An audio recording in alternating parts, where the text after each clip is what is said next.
Okay. All right, we'll go ahead and call the May 17th Board of Finance meeting to order. Present in the room are Carl Johnson, Mike Anderson, Amy Friend, myself, Paul Simons, Gary Anino, Sarah Nelson, and Winona Burdine. Dan Smith is absent. He's asked Winona to be seated, please, if you're willing. Okay. First line item. Well, second one, I guess it is. Public comments, if there are any.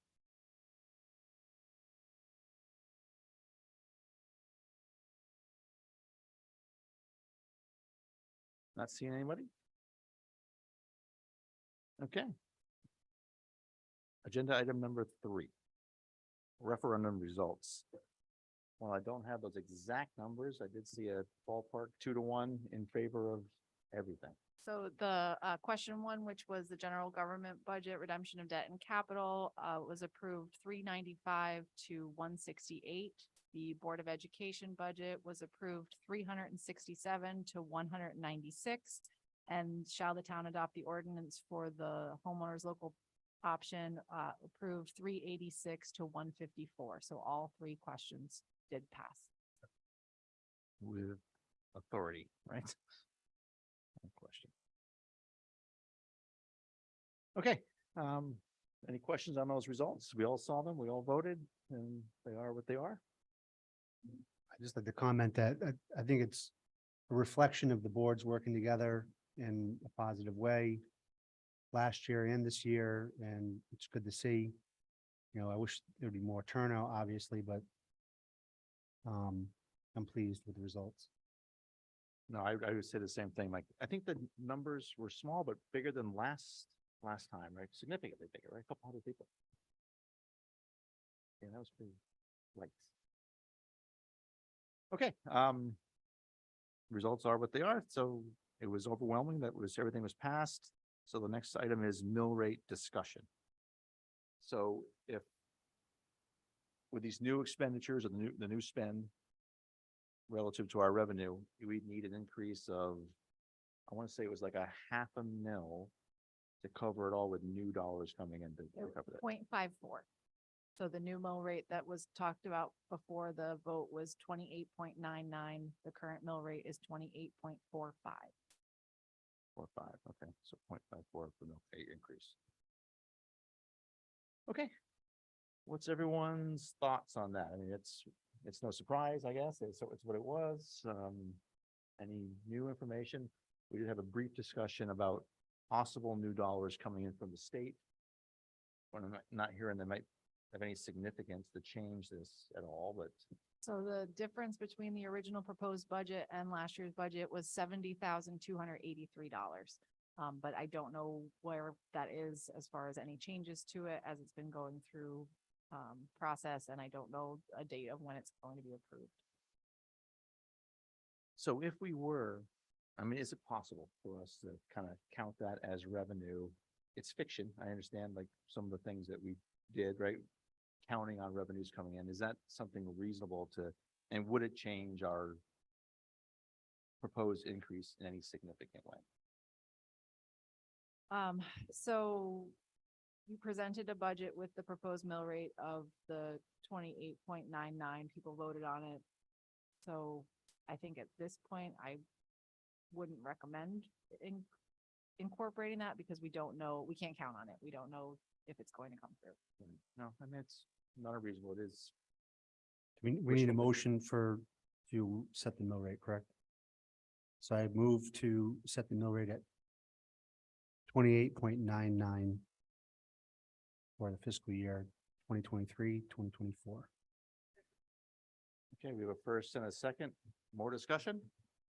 Yes, there is. So what would that be? So $70,000, what would that change in the proposed mill rate?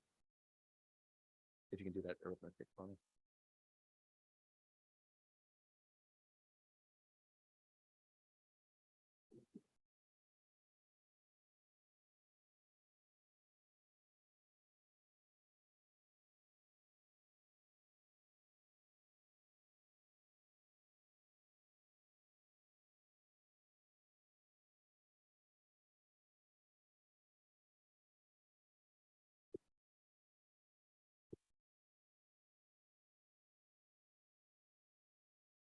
Okay, so if you change the mill rate to 28.87, you would need $70,945 to cover the budget. So the additional 70,283 would be close.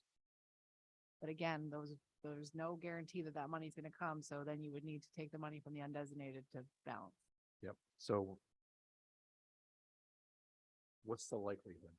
What is the potential revenue? Sorry, what is it? It was presented in the governor's budget proposal, so it's Oh. an increase in, it's in ECS, it's in the educational cost sharing. It's all in that line. I just wanted to make sure we all understand what possible revenues there are. To really, we don't have to raise taxes as much. It's great. If we have to, I mean, we all voted, we all knew the results, of the Yeah. referendum, and these spends have to be paid for. So if there's a way for someone else to pay for it, that would be great. What we use the undesignated funds exactly for, like what the 2.3, almost 2.4 million of taxpayer money is doing there? So we keep that there for, Are we check? yeah, unexpected expenditures, and we have a percentage of all of our costs. And we put the balance at between 8% and 15%, I think are the numbers. We're at the mid-range of that right now. So would it be an option to use part of that for some of the education budget, seeing as a lot of their expenses are things that were more of the unexpected? So for me personally, I'm never a fan of reaching into our savings account to pay for operational costs. That's me. That's my one thought. So I would consider, me personally, for those one-offs, a truck or a TV or something, but I wouldn't try to balance our budget by doing that because it bites us again next year. Yeah. We have to pay for it this year. We have to make up for what we took out of the fund this year, next year, and any other increases. And we walked down that road before and it was unpleasant. for Yeah, sure. we did it 2 years in a row for COVID, and basically what happens is expenses rise every year. So the first year, the budget was balanced with like $440,000 or something like that so as not to raise taxes. So the next year, expenses increased again, but we had to make up the 440 plus whatever, you know what I mean? Like it just created a hole.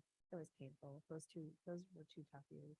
Mhm. So I get it, because it's such a large amount of money.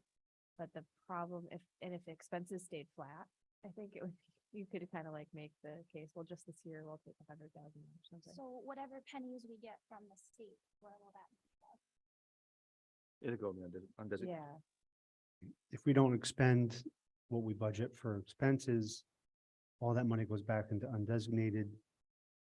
We have a policy where the percentage right now is, Christine, do you have that number? 11.05%. 11.0. And we can go up to 17. We can't go below 8. We were more in the, well, we will be once we put the money back in from the money we took out to pay the loans, what number will be at? Christine, do you know? once we get the money back. Once we get the money back. I think on the high end. It was like 3,550,000. Yeah. So, I mean, I see what you're saying, guys. I just think that we have a vote that went out based upon what we have. The legislative body said yes. It's not like that money doesn't go to a good place if we budget. I mean, set the mill rate lower. I get where you're going, Paul. But, we can't guarantee the money. And I'd rather not dip in if we have to. I'd rather build that back up, because again, that's like anything else, when you're a normal, one of us, trying to get credit, that savings account does give us better, less risk for the banks, and we get more borrowing power. So, if we can't guarantee it and it wasn't part of the stuff and it's kind of a bonus. It's gonna go back into that fund. We have it for those one-time expenditures, whether it be emergency or if you saw like other towns that did dip into their undesignated fund, like Stonington, they did it for one-time capital projects, Right. not for operating. I'm 100%. So, you know, it militates against using it for operating stuff. No, just thought it would be good to that. I'm all over using it for the revamp of the transfer station, over leasing. But it falls into what you guys both described. It's a one-time capital cost. Yeah, okay. All right, just thought it was good to chat about. Any other discussion? We do have a motion out there. Maybe you can refresh my memory on the motion. Was it really just set the mill rate at 28.99? Is that what it was? Last chance for discussion? Winona, you are voting tonight? Just one last, do we have any other sources of revenue that are surprise revenue that usually comes right after the budget gets approved? No, there are no other mystery revenue sources that I'm aware. of. Cross your heart. I promise. The other thing is that the tax relief did pass. So that could be additional taxes that are not going to come in for that extra bracket. So that was your other kind of gamble. And again, it's going to be the first year of the program. I really don't know how many applicants we're going to have. And how many, there's no way to know how many people fall into that additional income guideline of the new statute or new ordinance. So that's your other unknown, but that's less revenue coming in, not new revenue. Right, so that's really unfunded at this point, so any money's coming in could help offset that. Right. Okay, no, that's good. That's a good bit, thank you. Is that it? All in favor of the motion on the floor, count hands, raise hands by saying aye. 1, Aye. 2, 3, 4, 5, 6. That's all the voting members, so it's 6-0-0. We have a mill rate set at 28.99, something else, sorry. So the other thing that you just need to just know for informational purposes, because the Board of Finance signs off on this and it goes on the tax bill, the mill rate without the state aid. So if we weren't getting I had this written down somewhere, but I lost it. So, 3.8 million, we'll say, in state revenue, the mill rate would be 35.33. So That's higher. it's an extra 6.34 mils that the town is getting through state aid. So that gets printed onto the tax bills that will go out. Paul will sign 2 letters tomorrow, one of what the mill rate was set at tonight and what the mill rate would be without state aid. And those state aid items specifically are adult education, education cost sharing, LoSiP, the Pequot Mohegan Fund, pilot, which is payment in lieu of taxes, and town aid road. Thank you for that. Who's under a pilot for North Stonington? Probably state land, Yeah, I think it's like the Assaconk Swamp and Okay. and those areas. That's a- the state forest, those are all, yeah, I know Voluntown always, there's Typically- 3/4 state forest, so you have to, Typically is a real estate development enticement. That's why I was asking. no, it's to pay for those state lands that we can't tax. Okay, we're set with the mill rate discussion. Next item, 2021 suspension list. First, I'll let you talk about this. So every year, the Board of Finance has to approve the suspense list for taxes. The tax collector wrote an explanation that I'm just gonna read really quickly. The taxes listed on this report are being considered uncollectible as there is has been no response for years from these taxpayers, as well as some being court-ordered uncollectible. Please bear in mind that most, but not all on this list are still collectible for 15 years, and all have been sent to the collection agency for their assistance in locating these taxpayers. You will see the reasoning for suspending these accounts, such as deceased, moved out of state, unable to locate, and uncollectible. The uncollectible items are court ordered by way of judgment on the transfer of mobile homes, and these cannot be collected. However, at the very least, they will be back on the tax rolls going forward. There are quite a few that indicate no response, which means we may have sent many notices and have heard nothing for years. If the taxpayer has moved out of state and does not want to register a car in Connecticut again, they may never be collected. All motor vehicle taxes on this list have been flagged at the DMV, which is a great collection tool for tax collectors in the state of Connecticut. The suspense list removes these taxes from the town's asset listing so that the back taxes due will not reflect as possible revenue. However, again, most of are collectible for 15 years and we will always collect if possible. For a total of $38,000. You said some of which might still be?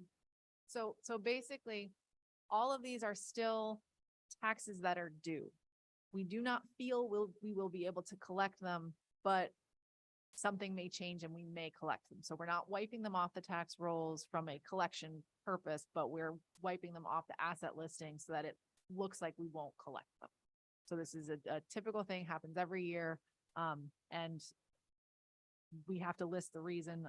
And so that's why the newest ones that have been added on the 2021 list are all deceased, because that's the most concrete reason we know we're not going to collect the taxes. This feels longer. Did she just do an extra thorough job this year? I know we have a new tax collector, so. I think she just kind of cleaned things up a little bit. And so it still all goes to collection. So if there's somebody who moved out of state, they'll get chased by collection. So at Mhm. some point, maybe they'll pay off. Yes. He's just taking it off the potential level. Okay.